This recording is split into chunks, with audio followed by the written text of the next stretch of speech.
Assalamualaikum warahmatullahi wabarakatuh. Perkenalkan, nama saya Fahrul Razi, NIM 12 0505 11899 dari Perguruan Tinggi Universitas Islam Negeri Sultan Syarif Qasim, Riau, Kota Pekanbaru, Fakultas Sains dan Teknologi, jurusan Teknik Elektro, semester 2 kelas 2B. Nah, saya di sini akan menjelaskan materi tentang serat optik. Ya, serat optik. Nah, apakah itu serat optik? Serat optik adalah saluran transmisi ya, mentransfer atau sejenis kabel yang terbuat dari kaca atau plastik yang sangat halus dan lebih kecil dari sehelai rambut. Nah, dan dapat digunakan untuk mentransmisikan sinyal cahaya dari tempat ke tempat lain. Nah, sumber cahaya yang digunakan pun adalah laser, contohnya, dan LED. Serat optik ini berdiameter kurang lebih 120 mikrometer. Cahaya yang ada dalam serat optik tidak keluar karena indeks bias dari kaca lebih besar daripada indeks bias dari udara.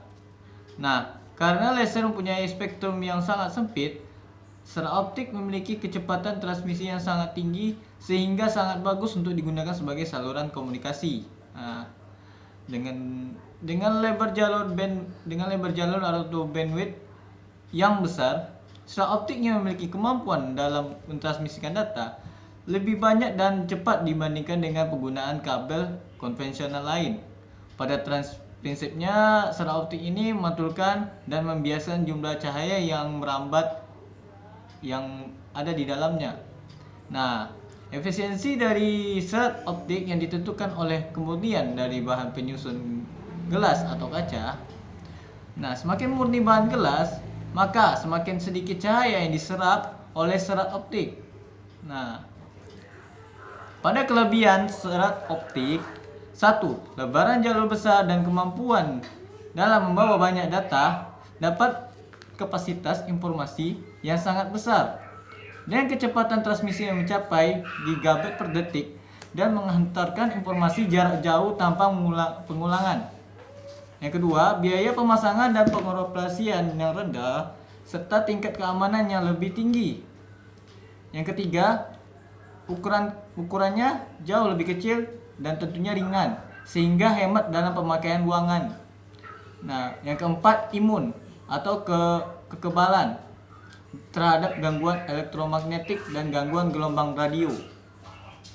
Dan yang kelima itu kelebihannya non penghantar atau tidak ada tenaga listrik dan percikan api. Jika tidak ada listrik, maka tidak adanya timbul percikan api. Nah, yang terakhir itu tidak ada berkarat. Selanjutnya kelemahan serat optik. Nah, kelemahan serat optik ini pertama, tingginya tingkat kesulitan proses instalasi. Kenapa tingkat kesulitannya tinggi? Karena yang bisa menginstalasi serat optik ini adalah orang yang profesional. Maka dari itu tingkat pemasangannya jauh lebih tinggi. Dan yang kedua itu mahal harga kabel fiber optik tersebut. Karena mahal itu dalam bahan serat optik ini sangatlah berkualitas yang sangat tinggi. Maka dari itu mahalnya harga kabel fiber optik ini. Yang ketiga itu tidak dapat diinstal dalam jalur yang berbelok, secara tajam atau menyudut. Karena media menggunakan gelombang cahaya untuk mentransmisikan data. Jika terpaksa harus berbelok, maka harus dibuat belokannya yang melengkung supaya tidak ada terjadinya kebocoran. Nah, yang selanjutnya itu kabel serat optik. Kabel serat optik ini memiliki 3 struktur dasar. Yang pertama itu core atau inti. Nah, core ini berfungsi untuk menentukan cahaya merambat dari suatu ujung ke ujung yang lain. Terbuat dari bahan kuarsa dengan kualitas yang sangat tinggi. Maka karena bahan tersebutlah mahalnya harga serat optik tersebut, dan merupakan bagian utama dari fiber optik karena terjadi penghambatan cahaya yang ada di dalamnya. Nah, diameternya itu 10 sampai 50 mikro, dan ukuran core-nya sangatlah mempengaruhi fiber optik tersebut. Nah, kita sambung nanti masalah jenis dari kabel serat optik. Kita lanjut lapisan yang kedua, itu cladding. Nah, cladding ini berfungsi sebagai cermin yang kita tahu ya, untuk memantulkan cahaya.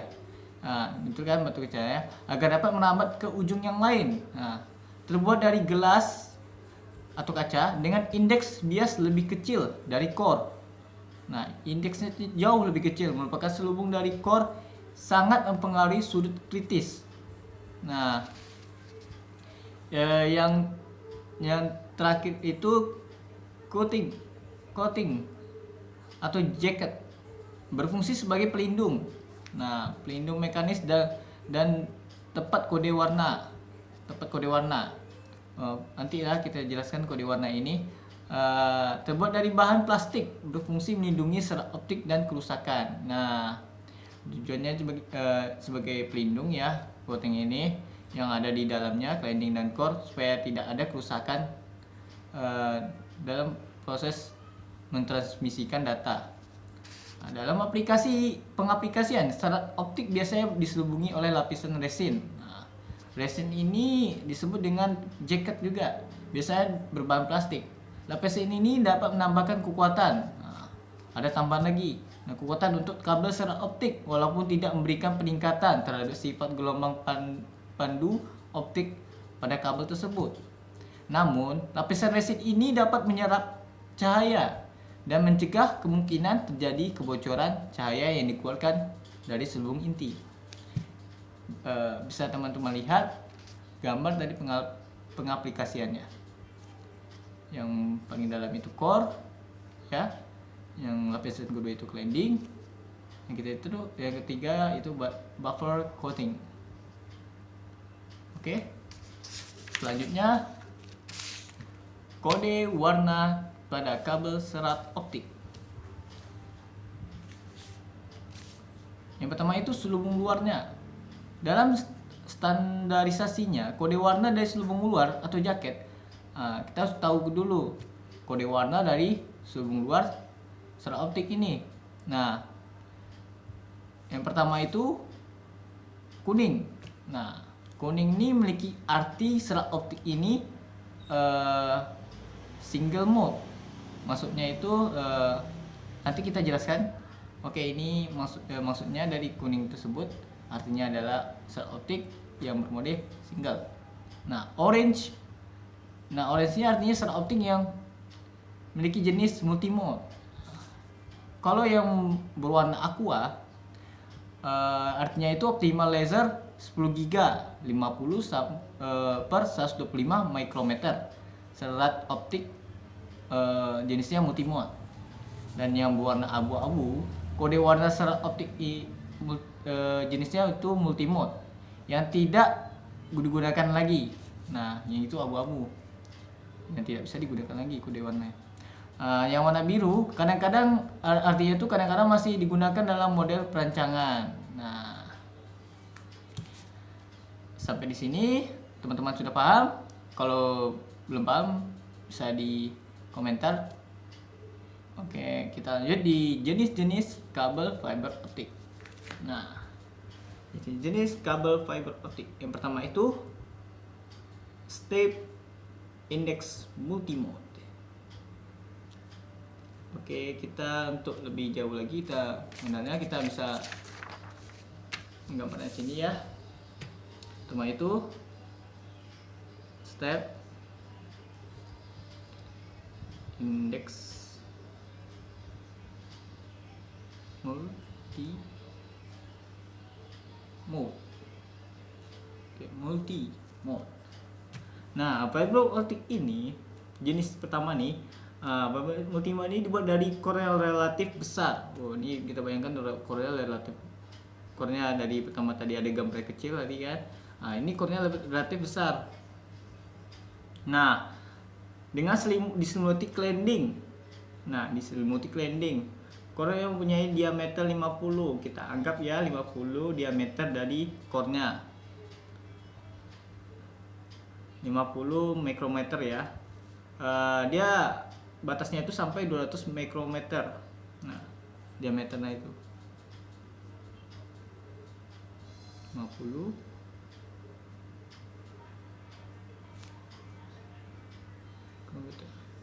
Oke, ini baru core-nya.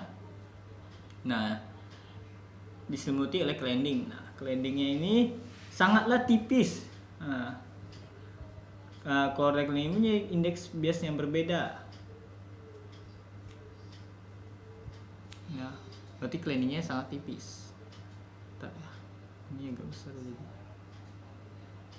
Oke, kita buat kecil claddingnya. Oke, yang ini bagian resinnya. Ini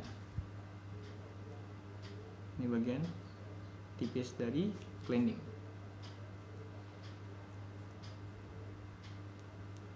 Ini kok.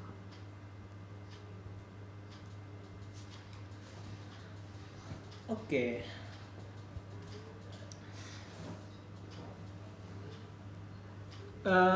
Pada jenis step index multimode ini, oke, maaf ya miring ya. Oke, indeks multimode ini, core dan claddingnya memiliki indeks bias yang berbeda. Serat tersebut mudah dibuat karena itu serat optik ini pertama kali dipasarkan. Nah, serat optik ini paling pertama kali yang dipasarkan.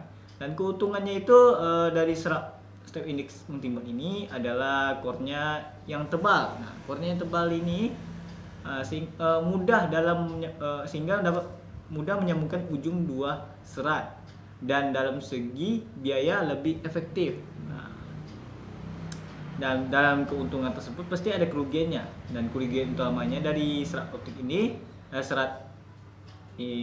step index multimode ini adalah terjadinya dispersi. Dispersi itu maksudnya terjadinya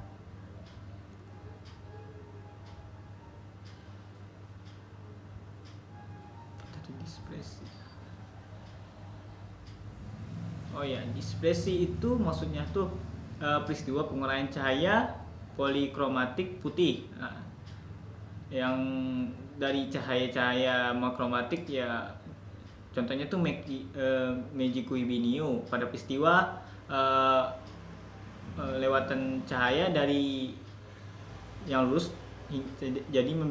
jadi cahayanya membelok. Nah, dari lewat pembiasan atau pembelokan. Nah, itu namanya dispersi. Nah, adanya rugi-rugi dari yang besar.